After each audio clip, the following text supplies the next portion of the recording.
Pirate Petey was at the nose of the ship when he saw the white glimpse of an island. "Land ahoy," he said. And then he thought how hungry he was. "I hope there are bananas," he said to his best mate, Georgia. Georgia squawked. She liked bananas too. It had been a long, lonely time at sea. Pirate Petey was not your traditional pirate. He didn't steal gold and jewels from hapless ships. What he stole was carrots. Now this may sound a little strange to you, but Pirate Petey had long felt that carrots were underappreciated in the free consumer market. His dream was to have a carrot shop. He would sell nothing but carrots. Orange ones, and purple ones, and... well, that was all, really. You couldn't improve on perfection. Just wall-to-wall carrots would do everyone nicely. And it was obviously a cracker business idea, because no one had a carrot shop that Petey knew of, and that meant there would be no competition. But in the meantime, he was in the pirate business, because there weren't enough carrots in his land.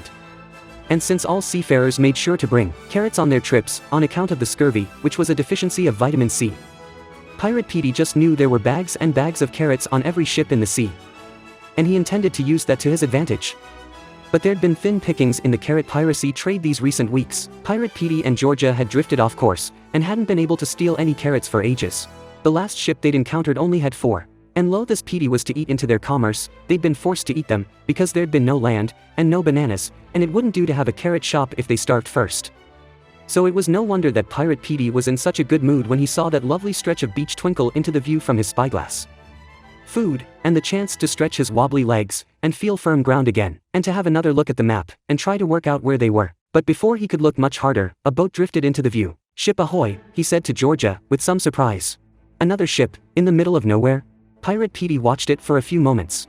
"Let's let it pass," he decided. "No need to get more carrots for now, I think we've almost got enough for a shop." "Bananas," Georgia squawked. She didn't want him to forget about the bananas. "Plenty of them," Pirate Petey told her. "Don't worry, we'll eat like kings." They steered their pirate ship into the gentle bay. There was frothing whitewash and sweet little wavelets tickling the sand. Friendly fish couldn't exactly wave when they saw them, but they jiggled their fins, and it seemed like the same thing.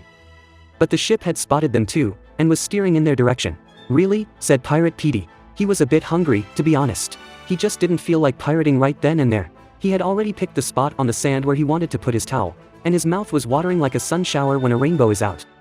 The new ship went gangbusters. It bumped right into them. A rabbit poked its head over the stern.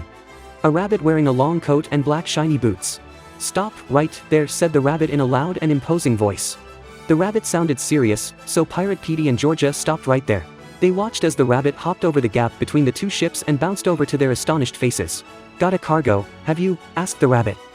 Yes," said Pirate Petey. "Just some regular goods we're taking in a regular way from one normal country to another." "But have you declared the goods?" the rabbit said, in a way that was not much like a question. "To whom?" asked Pirate Petey. "To the authorities," said the rabbit. "Namely, me." "And you are?" asked Pirate Petey, confused. "Officer Rabbit of the High Seas. Let me be plain. I've heard about some carrot shenanigans taking place around here. I would seriously hope that you are not involved in any such shenanigans." "Shenanigans," squawked Georgia, very offended. "Oh no. No shenanigans here," said Pirate Petey, very convincingly. Mused Officer Rabbit. "I think I'll have to do a test." At sword point, Officer Rabbit marched Pirate Petey and Georgia under deck. It was very small and cramped down there, and there was not much light. Once they were all there, Officer Rabbit pulled out a book with very small writing. "Read this book," demanded Officer Rabbit. "But the text is so tiny," exclaimed Pirate Petey. "Pieces of 8, squawked Georgia, thinking perhaps that would help. "Read it," Officer Rabbit demanded again. Okay." The quick brown fox jumps over the lazy dog. Officer Rabbit looked very serious. He began twitching his ears, shaking his head regretfully. "I'm sorry to say that I am arresting you for carrot felonies. You read far too well in dark conditions for me to believe that you do not have an extremely healthy diet of carrots." And he put the book in his pocket, pulled out another one, and began writing a very long and complicated infringement notice. Pirate Petey had had enough. He was hangry, his legs were jelly from being on the ship so long, and all he wanted was a few bananas and a nice lie on the sand. "Where's your authority?" Pirate Petey demanded. He suddenly looked very much like the pirate he was. "I don't believe you, Officer Rabbit. You don't look like an officer to me." He paused dramatically, and swished off Officer Rabbit's coat. Beneath, he was wearing pirate clothes, just like Pirate Petey. "Sacre bleu," cried Georgia. I suspected you, said Pirate Petey, when I noticed that you had carrot in your teeth. And also, he declared, when I saw that you closely resembled the dread Pirate Bunnikins. Curses! Officer Rabbit, or should we rather say, dread Pirate Bunnikins, cried.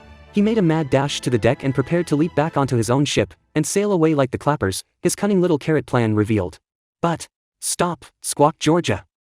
What is it, Georgia, said Pirate Petey. Just let him go. We'll never see the likes of him around these parts ever again. Howdy partner. Howdy partner, squawked Georgia. Admittedly her repertoire was fairly limited. Luckily Pirate Petey understood Georgia perfectly. She was his best friend, after all. Say, what do you do with all your carrots? Pirate Petey asked dread Pirate Bunnikins. You couldn't possibly eat them all. I try my level best, said dread Pirate Bunnikins bravely. Have you ever thought of opening up a carrot shop? With our business ideas and both of our carrot stashes, we could have thriving carrot commerce on this lovely little island. Dread Pirate Rabbit had been a little lonely for a long while on the open sea, and he was also getting a little sick of eating all those carrots on their own.